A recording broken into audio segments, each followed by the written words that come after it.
রাজনীতিতে আওয়ামী লীগ আবার ফিরবে ভয়ঙ্কর রূপে। দেশ জুড়ে শুরু হয়েছে ব্যাপক দেশ বিরোধী ষড়যন্ত্র নৈরাজ্যের প্রতিবাদে রাজশাহীতে বিক্ষোভ করেছে জেলা আওয়ামী লীগ।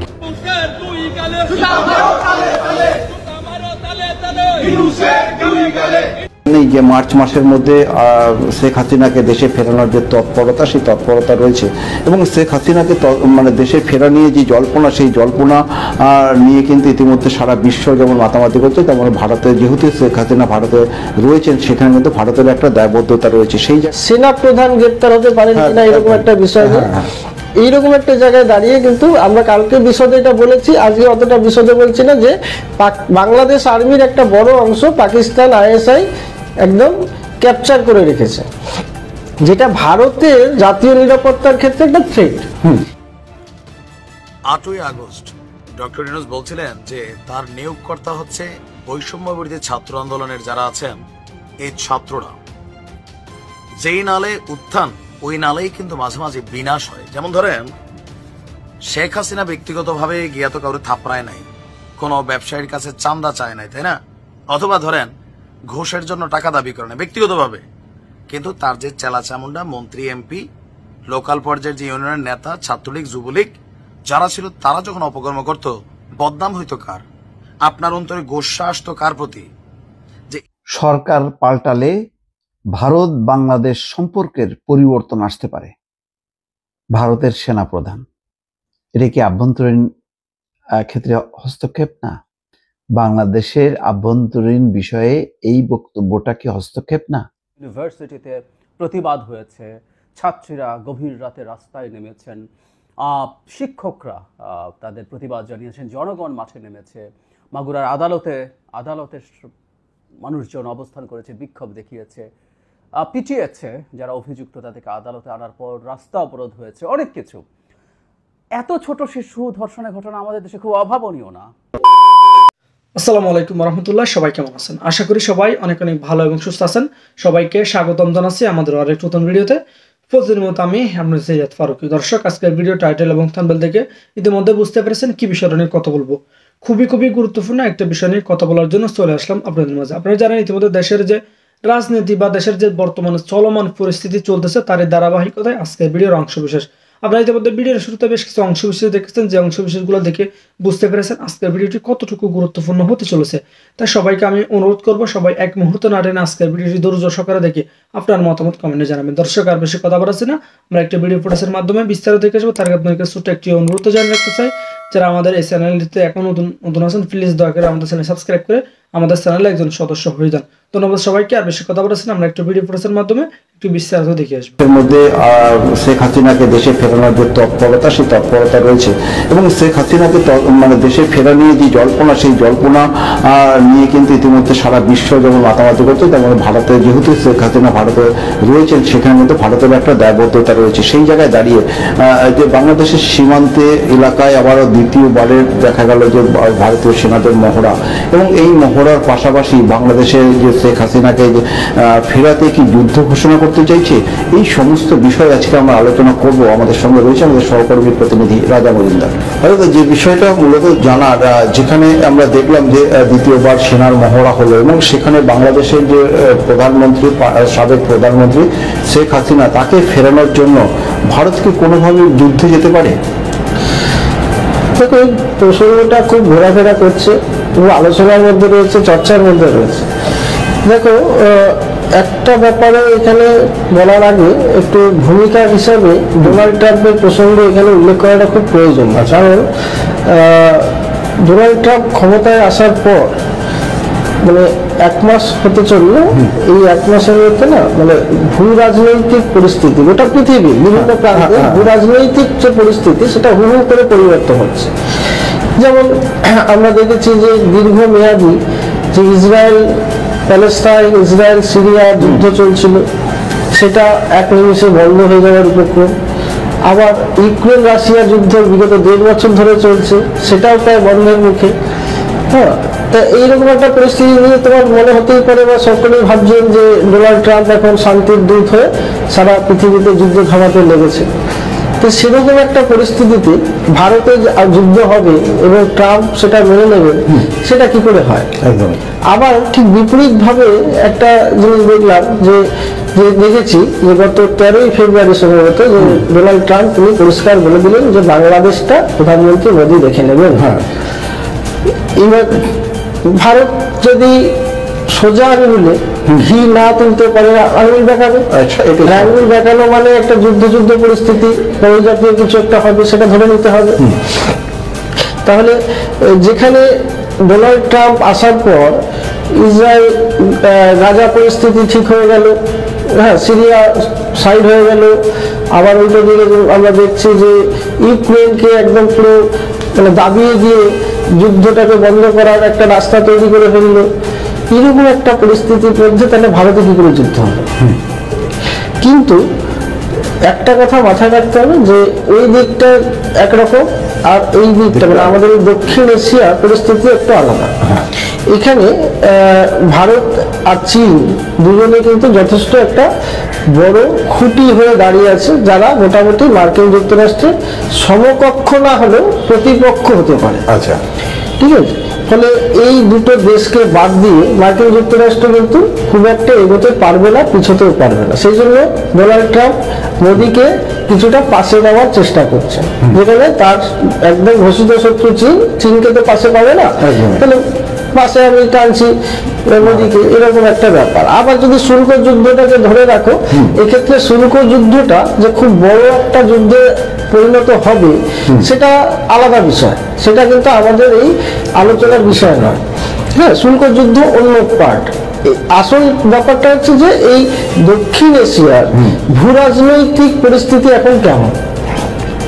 একটা দিক বাংলাদেশ, তার পাশে মায়ানমারের গৃহযুদ্ধ দীর্ঘদিন ধরে চলছে এবং আরাকান আর্মি রাখাইন প্রদেশ দখল করে প্রায় নিয়েছে। যে কোনো সময় এরকম সবই আটকে আছে, কিন্তু যে কোনো সময় আরাকান আর্মি হয়তো রাখাইন প্রদেশটাকে পুরোপুরি দখলে নিয়ে একটা স্বাধীন আরাকান দেশের জন্ম দিতে পারে, এরকম একটা পরিস্থিতিতে দাঁড়িয়ে আছে। আবার উল্টো দিকে আমরা দেখছি পাকিস্তানের মধ্যে বালুচিস্তান প্রদেশ, খাইবার পাখতুনখোয়া, এই সব এলাকায় একদম গৃহযুদ্ধ চলছে। হ্যাঁ, তেহরিকি তালিবান নামে একটি বিচ্ছিন্নতাবাদী শক্তি, যা তালিবানেরই মদতপুষ্ট একটা সময়, সেটা ছিল পাকিস্তানেরই বর্ন চাইল্ড, তারা এখন পাকিস্তানের বিরুদ্ধে লড়াই করছে খাইবার পাখতুন এলাকায়। আর বালুচিস্তান আর্মি বলে একটা মানে স্বাধীনতাকামী সংগঠন, তারা বালুচিস্তানটাকে পাকিস্তান থেকে আলাদা করার জন্য দীর্ঘদিন ধরে লড়াই করছে। ওই এলাকায় এখনো পর্যন্ত যা খবর, বালুচিস্তান এবং খাইবার পাখতুন এলাকাটা পাকিস্তানের হাতছাড়া হয়ে যাওয়ার জায়গায় রয়েছে। মানে পাকিস্তান পুলিশ তো দূরের কথা, সেনাবাহিনী পর্যন্ত নেই পুরো বিস্তীর্ণ এলাকা। আমাদের রাজস্থানের থেকেও বড়, প্রায় 1.5 গুণ বড় বালুচিস্তান প্রদেশ পাকিস্তানের প্রায় হাতছাড়া হয়ে গেছে। আফগান তালিবান বাহিনী তারা পাকিস্তান সীমান্তে যখন তখন আক্রমণ চালাচ্ছে এবং এই তেহরিকি তালিবান তারা তো পাকিস্তানের মিলিটারি বেস ক্যাম্পগুলোতে ঢুকে হামলা চালাচ্ছে। এরকম একটা পরিস্থিতিতে পাকিস্তান কার্যত কোণঠাসা এবং এমনও হতে পারে যে বালুচিস্তান পাকিস্তান থেকে আলাদা হয়ে গেল, মানে পাকিস্তান ভেঙে দু টুকরো হয়ে গেল। সেই রকম জায়গায় দাঁড়িয়ে একটা বাংলাদেশ এখন একটা আলোচনার কেন্দ্রে চলে এসছে। এই আলোচনার কেন্দ্রে কেন এসছে? গত বছরের 5 আগস্টের পর থেকে একরকমের সিচুয়েশন ছিল, 7 মাস পর সিচুয়েশনটা পাল্টাচ্ছে। হ্যাঁ, পাল্টানোর মূল কেন্দ্রটা হচ্ছে যে এই এখন বাংলাদেশে মূলত জঙ্গিদের স্বর্গরাজ্য। কারণ এই মোহাম্মদ ইউনূস ক্ষমতায় আসার পর তারা যার কথায় উঠছে বসছে, সেই জামাতি সংগঠনগুলি, মুসলিম কট্টরপন্থী সংগঠনগুলি একে একে তার কার্যসিদ্ধি করে যাচ্ছে। কি কার্যসিদ্ধি? না, বড় বড় জঙ্গি নেতা যাদের হাসিনার আমলে জেলবন্দী ছিলেন তাদেরকে সবাইকে ছেড়ে দেওয়া হয়েছে, সেই সংগঠনগুলোর উপর নিষেধাজ্ঞা তুলে নেওয়া হয়েছে। এইটা হওয়ার ফলে এখন পাকিস্তানের এটা ইচ্ছা ছিল এবং পাকিস্তান এটা করিয়েছে জামাতকে দিয়ে, আর পাকিস্তান তার পিছন পিছন ঢুকে গেছে, ঢুকে গিয়ে বাংলাদেশে সেনাবাহিনীর একটা বড় অংশকে ক্যাপচার করেছে। আমরা গতকাল যে আলোচনা করেছিলাম যে সেনা প্রধান গ্রেপ্তার হতে পারেন কিনা এরকম একটা বিষয়, এইরকম একটা জায়গায় দাঁড়িয়ে কিন্তু আমরা কালকে বিশদে এটা বলেছি, আজকে অতটা বিশদে বলছি না, যে বাংলাদেশ আর্মির একটা বড় অংশ পাকিস্তান আইএসআই একদম ক্যাপচার করে রেখেছে, যেটা ভারতের জাতীয় নিরাপত্তার ক্ষেত্রে একটা থ্রেট। এবং ভারতের সব থেকে দুর্বলতম জায়গা এখন সবাই জেনে গেছে, সেটা হচ্ছে শিলিগুড়ি করিডর।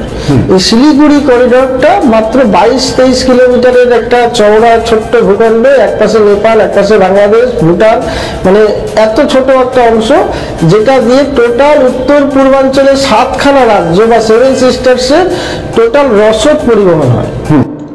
আসসালামু আলাইকুম। 8ই আগস্ট ডক্টর ইউনূস বলছিলেন যে তার নিয়োগকর্তা হচ্ছে বৈষম্য বিরোধী ছাত্র আন্দোলনের যারা আছেন এই ছাত্ররা। যেই নালে উত্থান ওই নালেই কিন্তু মাঝে মাঝে বিনাশ হয়। যেমন ধরেন শেখ হাসিনা ব্যক্তিগতভাবে গিয়া তো কাউরে থাপড়ায় নাই, কোনো ব্যবসায়ীর কাছে চান্দা চায় নাই, তাই না? অথবা ধরেন ঘুষের জন্য টাকা দাবি করে না ব্যক্তিগতভাবে, কিন্তু তার যে চেলাচামুন্ডা মন্ত্রী, এমপি, লোকাল পর্যায়ের যে ইউনিয়নের নেতা, ছাত্রলীগ, যুবলীগ যারা ছিল, তারা যখন অপকর্ম করত, বদনাম হইতো কার? আপনার অন্তরে গোস্বা আসতো কার প্রতি? যে এই সিস্টেমটার যে নাটের গুরু শেখ হাসিনা, যার কারণে এক দফা এটা বাস্তবায়ন হয়ে গেছে। এখন আজকের দিনে এসে সারা বাংলাদেশে এই বৈষম্য বিরোধী নামে যে সকল চাঁদাবাজরা আছে, অধিকাংশ এখন চাঁদাবাজিতে লিপ্ত হয়ে গেছে। ভালোরাও আছে, ভালোরা আবার স্ট্যাটাস দেয় যে আমাদের নাম দিয়ে যদি কেউ ছিনতাই, লুটপাট, চাঁদাবাজি করে তাহলে এদেরকে আপনারা ধরাই দিবেন। কিন্তু আপনি দেখেন আজকে আমরা দেখছি যে নারায়ণগঞ্জের একটা ঘটনা, বৈষম্য বিরোধী ছাত্র আন্দোলনের জেলা কমিটির সংগঠক সহ 2জনকে আটক করেছে যৌথ বাহিনী। তাহলে কি নিয়া? মাদক নিয়া। যে মাদকের ছাবায় বাংলাদেশ শেষ, যে মাদকের থাবায় ছাত্রলীগ শেষ, যেই মাদকের থাবায় যুবলীগ শেষ, সেই মাদক ব্যবসাতেই এখন ছাত্রলীগ যুবলীগের যে খালি আসনটা, একদিকে ছাত্র দলের কিছু পোলাপাইন টানতেছে যুব দলের, আরেকদিকে বৈষম্য বিরোধী যারা আছেন তারাও ভাগ বসাচ্ছেন। তাদের কাছ থেকে ইয়াবা জব্দ সহ আজকে আমরা যদি দেখি, রোববার দুপুরে গোয়েন্দা তথ্যের ভিত্তিতে শহরের খানপুরের যে এলাকাটার নাম হচ্ছে আপনার 300 শয্যা বিশিষ্ট জেনারেল হাসপাতালে অভিযান চালানো হয়।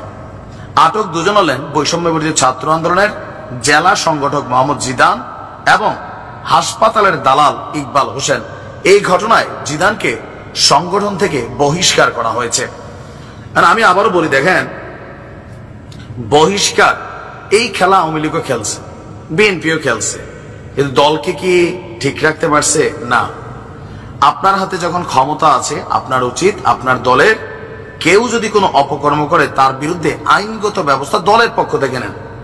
এখন বৈষম্য বিরোধী আন্দোলনের একজন নেতা, সে একটা মামলা খেয়ে জেলে গেছে, তারপর তার যখন আদালতে জামিন শুনানি হবে, জজ সাহেবের মাথার উপর একটা প্রেশার থাকে, এরা বৈষম্য বিরোধী, এদের বস যিনি ইউনূস তিনি ক্ষমতায়। সো এখানে প্লাস মাইনাস আপনার কিছুটা তো ঝামেলা হয়ে গেল, তাই না? এখন আমার দৃষ্টিতে যেটা হচ্ছে যে এদের বিরুদ্ধে দলের পক্ষ থেকে আইনগত ব্যবস্থা নিলে থানা, পুলিশ, প্রশাসন, জজ তারা বোঝে যে না, সেই অপরাধী, তার সঠিক পানিশমেন্ট দেওয়ার সুযোগ আছে, জামিনের প্রাপ্ত হলে তার জামিন দিবে, কিন্তু বিচারটা কোথাও না কোথাও প্রভাবিত হবে না। কিন্তু রাইট নাও অনেক কিছুতে হচ্ছে। তো এই যে বিভিন্ন ধরনের অপকর্ম বৈষম্য বিরোধীরা বিভিন্ন জায়গায়, জাতীয় নাগরিক কমিটি, পার্টির অনেক নেতা কর্মীরা সারা বাংলাদেশে শুরু করছে, এই সকল কিছুর দায়ভার গিয়া পড়তেছে ডক্টর ইউনূসের উপর, যে না এই লোকটা ভাই তারে দিয়া হবে না, তিনি বৈশা দেশটারে আউলাই ফেলছেন, আগেই তো ভালো ছিলাম, তিনি কি করতেছেন? ছাত্ররা তার নিয়োগকর্তা, তিনি তো ছাত্রদেরকে অভার সুবিধা দিচ্ছেন, জনগণ কি তাহলে ধৈর্য হলো? এরকম আওয়াজ মার্কেটে উঠছে। এই বৈষম্য বিরোধীরাই যে কোনো সময় দেখবেন যে এই ডক্টর ইউনূস সরকারের উত্থান যেমন করছে, পতনও করে দিবে। কারণ মানুষ বিরক্ত হচ্ছে তো, চান্দাবাজি টান্দাবাজি এগুলো মানুষ পছন্দ করছে না, অন্য দল করে মাইনা নেয়। কিন্তু যারা এই আন্দোলনের মূল স্টেক হোল্ডার, তারা করলে এটা মানুষ মানতে পারে যে তোমরা তো ভালো থাকুন। সরকার পাল্টালে ভারত বাংলাদেশ সম্পর্কের পরিবর্তন আসতে পারে। ভারতের সেনাপ্রধান, এটা কি আভ্যন্তরীণ ক্ষেত্রে হস্তক্ষেপ না? বাংলাদেশের আভ্যন্তরীণ বিষয়ে এই বক্তব্যটা কি হস্তক্ষেপ না? এখন তাদের কাছে কিছুই মনে হচ্ছে না। বাংলাদেশে অন্তর্ভুক্তিমূলক নির্বাচন, অর্থাৎ অংশগ্রহণমূলক নির্বাচন হইতে হবে। তারপরে এই যে সরকার পাল্টালে ভারত বাংলাদেশ সম্পর্কের পরিবর্তন আসতে পারে, এগুলি এখন আর বাংলাদেশের আভ্যন্তরীণ বিষয় না। কিন্তু আগে একেবারে যদি বলা হতো বাংলাদেশের এই যে নির্বাচন হচ্ছে একতরফা, এটা কি হওয়া উচিত কিনা, সাথে সাথে ওনাদের ছিল যে এটা বাংলাদেশের জনগণ এবং বাংলাদেশের সরকারের বিষয়, অন্য দেশের আভ্যন্তরীণ বিষয়ে কথা বলা, নাক গলানো, এটা ভারতের নীতিতে নেই। সোজা সাপটা উত্তর দিত। কেন দিত জানেন? ওই যে হাসিনা সরকার আছে, তাদের পছন্দের, অথবা তারাই আসলে বসাই দিছে, এদেরকে বিব্রত করা যাবে না, এদেরকে যাতে সেফ রাখা যায়, এই জন্য তখন বড় বড় নীতি কথা আওড়াতেন। এখন এই যে ভারতের সেনাপ্রধান যে কথাটা বললেন, এটা কি বলতে পারে বাংলাদেশ? কি বলতে পারে যে বিজেপি সরকার মানে যদি ক্ষমতায় না থাকে তাহলে ভারতের সাথে বাংলাদেশের সম্পর্ক উন্নয়ন হবে? এটা বলতে পারে? পারে না। পারে না এই কারণে যে বাংলাদেশ অন্য দেশের আভ্যন্তরীণ রাজনীতিতে হস্তক্ষেপ করতে পারে না। এখানে তো সেই অভ্যন্তরীণ বিষয়ে হস্তক্ষেপ শুধু না, নাক গলানো, এক ধরনের উস্কানি। বর্তমান সরকার পাল্টালে মানে কোন সরকার আসবে? বর্তমান সরকার মানে অন্তর্বর্তী সরকার যদি বিদায় নেয় তাহলে জামাত সরকার আসবে, নাইলে বিএনপি সরকার আসবে। তো তারা আসলে বাস একেবারে হাসিনা সরকারের মতন সবকিছু পেতে দেবে নাকি? এটা হবে কোনোদিন? কোনোদিন হবে না। এখানে বাংলাদেশের যে পক্ষগুলো এখন তারা দ্বন্দ্ব, বিবাদ বা বিরোধিতা করে, সেটা ক্ষমতার প্রশ্নে, নীতির প্রশ্নে, এইটা মনে করার কোনো কারণ নেই এখান থেকে ভারত কোনো ফায়দা তুলতে পারবে। ওই একটা বিষয় সব এক, হাসিনা এবং ভারত, ওই প্রশ্নে কেউ ছাড় দেবে না, এটা আমি নিশ্চিত। মানে যত কথাই বলা হোক না, যেমন শেখ হাসিনা প্রশ্নে কি বিজেপি কি কংগ্রেস, তারা যেমন এক একটা, ভারত শেখ হাসিনা প্রশ্নে বাংলাদেশের বিবাদমান সব পক্ষগুলো কিন্তু এক। তারপরও দেখেন তাদের এই যে উস্কানিমূলক কথাবার্তা, সরকার পাল্টালে ভারতের সঙ্গে বাংলাদেশের সম্পর্কে পরিবর্তন আসতে পারে বলে মন্তব্য করেছেন ভারতের সেনাপ্রধান উপেন্দ্র দ্বিবেদী। এটা বাংলাদেশের পররাষ্ট্র মন্ত্রণালয় থেকে অবিলম্বে এটার কঠিন একটা প্রতিবাদ করা উচিত। বাংলাদেশের আভ্যন্তরীণ রাজনীতিতে কেন তারা হস্তক্ষেপ বা নাক গলাচ্ছে এবং এর ব্যাখ্যা কি, এটা জানতে চাওয়া উচিত। শনিবার নয়াদিল্লিতে ইন্ডিয়া টুডে কনক্লেভের এক অধিবেশনে চীন ও পাকিস্তানের মধ্যকার সম্পর্কের বিষয়ে কথা বলার সময় বাংলাদেশ প্রসঙ্গে এই কথা বলেন তিনি। এই খবর দিয়েছে অনলাইন এনডিটিভি। এতে বলা হয়, চীন ও পাকিস্তানের প্রতি পরোক্ষ ইঙ্গিত করে দ্বিবেদী বলেন, তাদের মধ্যে উচ্চ মাত্রার যোগাযোগ রয়েছে যা মেনে নিতে হবে। এর অর্থ দুই ফ্রন্টের হুমকি এখন বাস্তবতা। অধিবেশন চলাকালীন বাংলাদেশের সেনাবাহিনীর প্রস্তুতি, চলমান সংঘাত থেকে শিক্ষা, বাংলাদেশের পরিস্থিতি এবং প্রকৃত নিয়ন্ত্রণ রেখা এবং নিয়ন্ত্রণ রেখা সম্পর্কে বিভিন্ন প্রশ্ন করা হয়।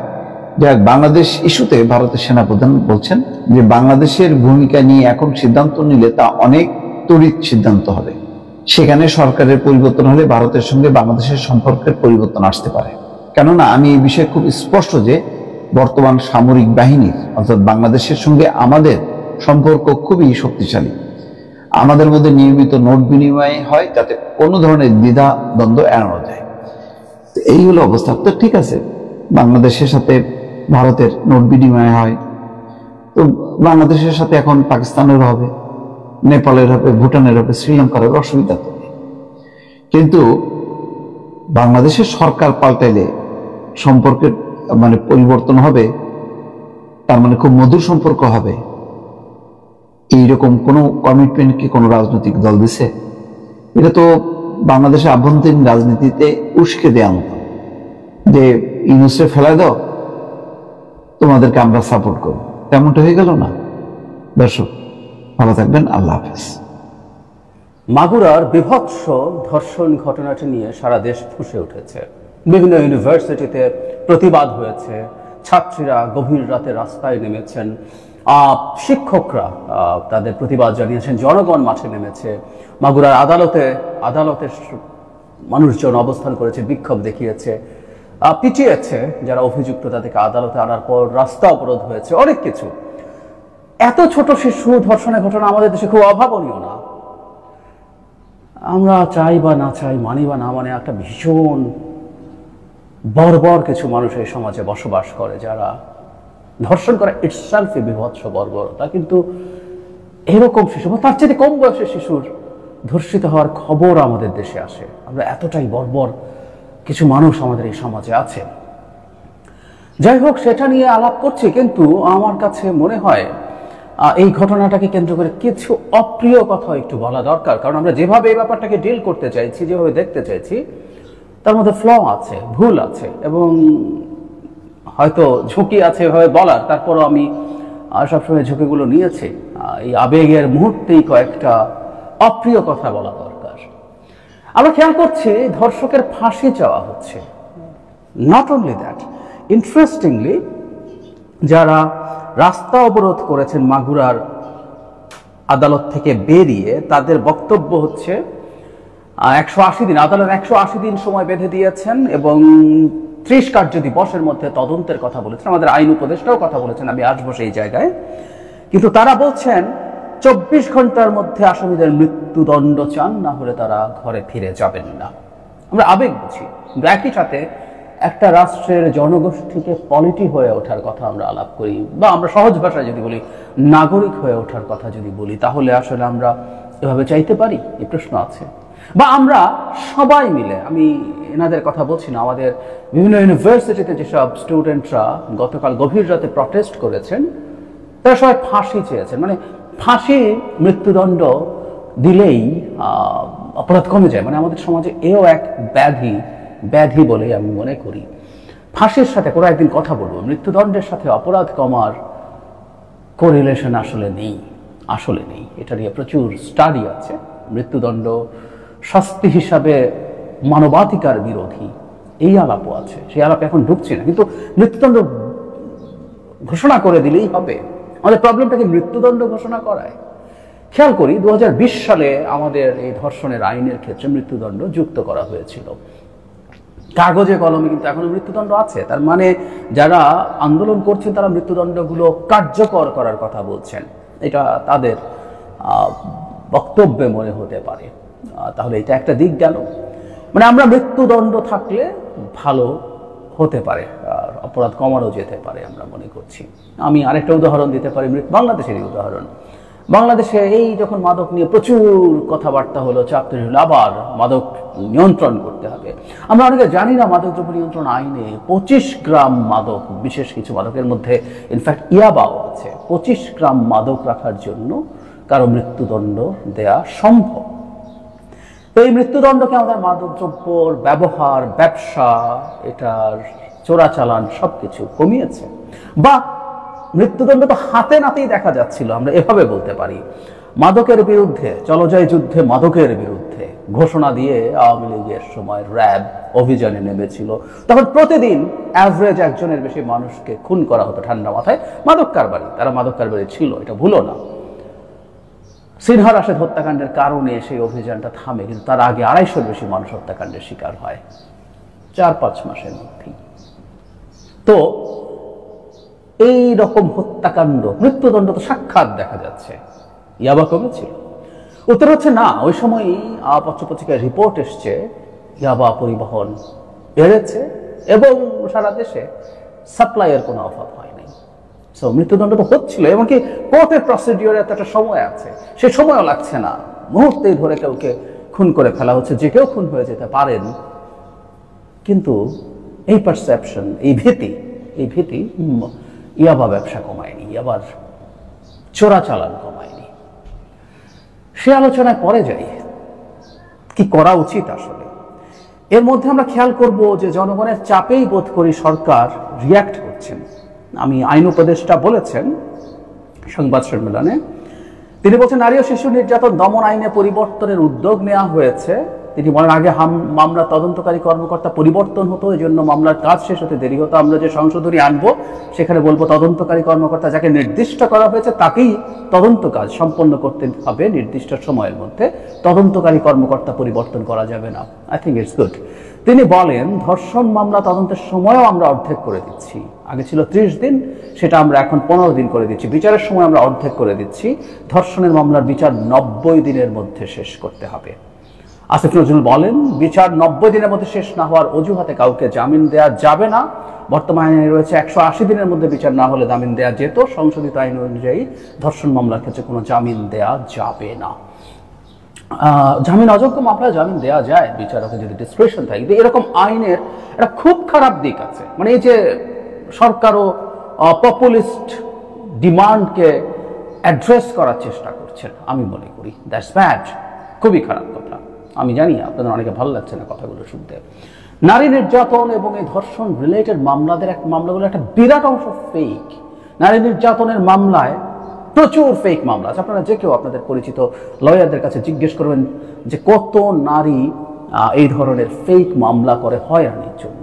আমি বলছি না বাস্তবে বাংলাদেশের সমাজে নারীর উপরে নির্যাতন, শারীরিক, মানসিক কিংবা ধর্ষণ হয় না, প্রচুর হয়, কিন্তু অসংখ্য ফেক মামলাও আছে। কিন্তু এই মামলাগুলো করার কারণে এখন যে মানুষগুলো অপরাধী নয় তারা জেলে থাকবেন এবং তাদের জামিন চাওয়া যাবে না, এই পরিস্থিতি তৈরি হয়েছে। ইনফ্যাক্ট নারী নির্যাতন মামলা প্রচুর মানুষ ভুলভাবে জেল খাটেন। এটা একেবারে দিবালকের মতো সত্য আমাদের সমাজে, দিবালকের। এখন এটাকে আরো টাফ করার চেষ্টা করা হলো। এটা কোনোভাবেই ন্যায় বিচারের পক্ষে যায় না। আমাদের খুব বেসিক এথিক্স অফ জুরিসপ্রুডেন্স বলে যে একজন নিরপরাধী ব্যক্তিকে অপরাধ থেকে দূরে রাখার জন্য, তিনি যাতে শাস্তি না পান, তার জন্য অনেক অপরাধীও যদি ছাড়া পাক। কিন্তু এইটার মাধ্যমে আসলে আমরা ওই দিকেই যাচ্ছি। আসলে ওই ঘুরে ফিরে একই জায়গা, আমরা যেটা বলছি আমরা মূল জায়গাটায় যাইনি। আমাদের মৃত্যুদণ্ডের আগেও আমাদের যে বিচারটা ছিল সেই বিচারটা ঠিকঠাক মতো হচ্ছে কিনা, সেই বিচারটা কন্টিনিউ করছে কিনা, সেই ব্যাপারগুলো আমাদের একটু দেখা দরকার আসলে। এই যেমন আমরা যারা মৃত্যুদণ্ড চাচ্ছি, 90 দিনের মধ্যে যদি প্রাথমিক রায় হয়, আপিল বিভাগ আছে, মানে আপিল করা যাবে হাইকোর্টে, তারপর ডেথ রেফারেন্স আছে, সবকিছু মিলে একটা মানুষের প্রাণ নিয়ে নেওয়া হবে। সেই প্রাণ নিয়ে নেওয়াটা এত সোজা হওয়া উচিত না। যদি প্রাণ নেওয়ার কোনো বিধান আইন আমাদের দেশে থাকেও, আমি আমার ফেসবুকে শিক্ষিত মানুষদেরকে দেখেছি 7 দিন 10 দিনের মধ্যে এই ফাঁসি, ওই 24 ঘন্টা না, 7 দিন 10 দিনের মধ্যে দৃষ্টান্তমূলক এই ফাঁসি কার্যকর করে দেখিয়ে দিতে বলা হচ্ছে। অনেকেই বলছেন, আমি খুব নিশ্চিত এই শিশুর ধর্ষণকারী যিনি আছেন তাকে যদি সকল ক্রস ফায়ার অর্থাৎ বিচার বহির্ভূতভাবে হত্যা করা হতো, আমরা অনেকে খুশি হতাম, অনেকে খুশি হতাম। কিন্তু এভাবে রাষ্ট্র চলে না, এভাবে রাষ্ট্র চলতে পারে না, আসলে পারে না। বিচারটা যাতে হয়, বিচারটা যাতে প্রসেসটা ঠিকঠাক মতো চলে। এমনকি তাদেরকে যখন আদালতে তোলা হলো, একটা গণপিটুনির ভিডিও ছড়িয়ে পড়ে। না, একজন অপরাধীকে আমরা এভাবে গণপিটুনিও দিতে পারি, এই বিভৎসতম অপরাধীকেও পারি না, সত্যিই পারি না। আমি মনে করি আমাদের এই ব্যাপারগুলো, আমাদের যদি ইচ্ছাও করে, আমি আমাদের ক্ষোভ, উত্তেজনা, রাগ সবই ফিল করি, কিন্তু তারপরও আমরা এটা করতে পারি না। আসলে ওই যে বলছিলাম, বিচারের মধ্যেই গড়া। আরো বিচারিত করলেই যে একটা সমাজে সব অপরাধ কমে যায়, নট নেসেসারিলি। আরো অনেক ইস্যুজ আছে একটা সোসাইটিতে। নারীর প্রতি সহিংসতা এবং ধর্ষণের সাথে নারীকে কিভাবে দেখা হয়। এই যে কদিন আগেই একজন যৌন হয়রানি করেছেন, সেটা যৌন হয়রানি বলো, কেউ ইফটিজিং বলে, এই শব্দটা সঠিক না। যৌন হয়রানি করেছেন অন্যান্য একজন নারীকে, তাকে মাথায় পাগড়ি দিয়ে, ফুলের মালা গলায় দিয়ে বের করে আনা হয়েছে। আসার পর সেই নারীকে মামলা উইথড্র করতে বাধ্য করা হয়েছে। তার জীবনে কি দুর্বিষহ পরিস্থিতি হয়েছে তিনি অভিযোগ করেছে বলে, দেখেছি তো। সো এইভাবেই সমাজে আসলে এই পরিস্থিতিগুলো তৈরি হয়। আরো কিছু ইস্যুজ আছে, সেই সোশ্যাল অ্যান্ড সাইকোলজিক্যাল অ্যাসপেক্ট আলোচনার জায়গা আছে, এটা না। কিন্তু বিচারের কথা বলছিলাম, আমরা কি অনেকে জানি ধর্ষণের ক্ষেত্রে প্রাথমিক কনভিকশনের হার 3% এরকম।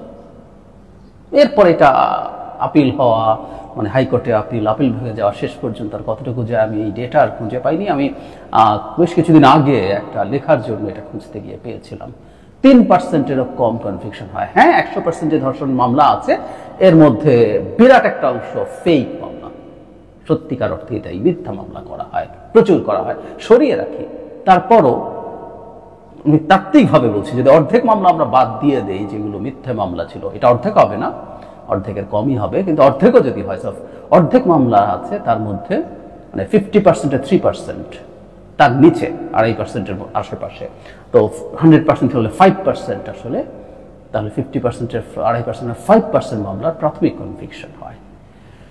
এই যদি হয় একটা দেশের শাস্তির অবস্থা, তাহলে যা হবার তাই হবে। সুতরাং দিন কমিয়ে আনা এতদিনের মধ্যে করার চাইতে আমরা এতদিন পর্যন্ত যে পরিমাণ সময়সীমা বেঁধে দিয়েছিলাম ওটাও যথেষ্ট কমই ছিল আমি মনে করি। এটাকে আর কমানো দরকার ছিল না। জাস্টিস হারিড, জাস্টিস বেরিড বলা হয়। তো এই চাপগুলো ভালো কিছু হবে বলে মনে করি না, কিন্তু জনগণ চাপ দিচ্ছে এবং এই জনগণের চাপ অনেক ক্ষেত্রেই সরকার নিচ্ছে, নিয়ে বাঁচার চেষ্টা করছে। কারণ এই সরকার আসলে ঠিকঠাক মতো তেমন কিছু করতে পারছে না এবং তারা ক্ষমতায় থাকতে চান আরো অনেকদিন, ফলে তারা করছেন, এটাও ভুল হবে। তো মোদ্দা কথাটা হচ্ছে এই যে আমরা আসলে বাংলাদেশের ক্রিমিনাল যে বিচার ব্যবস্থা, সেই বিচার ব্যবস্থাটাকে ঠিকঠাক মতো কাজ করার কথা বলি, এবং প্রত্যেকটা ধর্ষণেই বা প্রত্যেকটা অপরাধের ক্ষেত্রে আমরা একটু চেঁচামেচি চিৎকার শোরগোল করি। এই বাচ্চা বলে নেহায়েত মারা যাচ্ছে বলে উই হোপ ও বেঁচে উঠুক, কিন্তু যতদূর জেনেছি বুঝতে পেরেছি শিশুটি আইসিইউতে আছে এবং তার বেঁচে ওঠার সম্ভাবনা খুবই ক্ষীণ। কিন্তু প্রচুর শিশু আছে ধর্ষিত হয়ে মারা গেছে, প্রচুর আছে। তাতে কি, শিশু কেন, অ্যাডাল্ট একজন নারী যিনি মারা যাননি, কিন্তু যে বিভৎস ট্রমার মধ্যে দিয়ে যান একটা ধর্ষণ, প্রত্যেকটা অপরাধ, এগুলো কোনোটাকে খাটো করে দেখার কিছু নাই। এগুলো নিয়ে আমাদের রাষ্ট্র, আমাদের বিচার ব্যবস্থা, আমাদের সরকার তার জায়গা থেকে সঠিক কাজগুলো করবে, সেই জিনিসগুলো তো আমরা শুধু একটু দেখতে চাই।